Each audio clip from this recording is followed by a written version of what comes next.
大家好，我哋係潮州會館中學嘅學生，今日想同大家分享一下我哋為高郵農地諗到嘅創新點。高郵係著名嘅魚米之鄉，傳統農業正喺度面對緊點提升價值同埋留住年輕人嘅挑戰，而我哋認為將農業同埋旅遊結合一齊係一個好好嘅出路。首先，我哋可以通過種植彩色水稻，打造大型稻田畫，例如鴨仔圖案、風景同標語，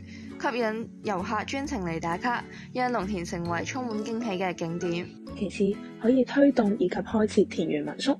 讓遊客唔止睇到，更加可以親身落田去體驗插秧以及整高郵鹹鴨蛋嘅過程，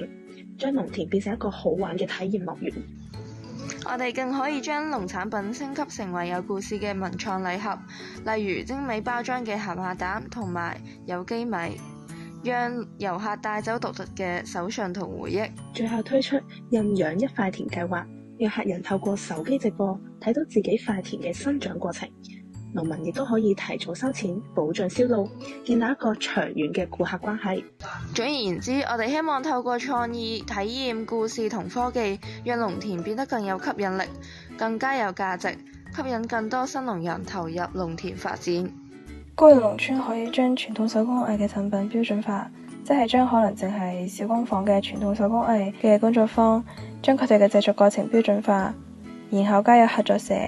提高佢哋嘅產量，佢哋可以買到更加多嘅傳統手工藝製品，例如話草編、燈彩，又或者係大閘蟹之類嘅傳統手工藝製品，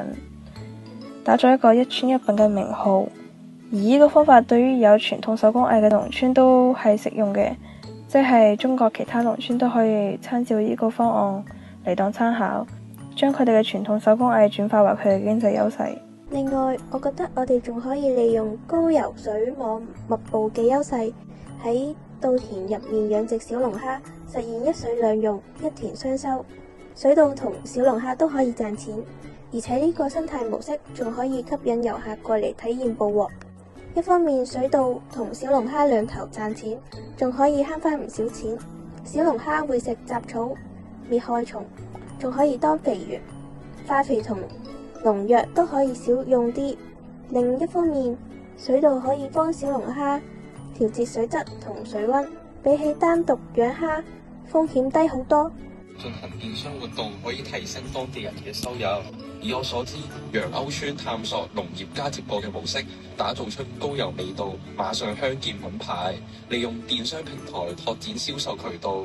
農民可以透過直播銷售農產品，令更加多嘅人了解高郵特色農產品，例如雙黃出遊嘅高郵鹹鴨蛋。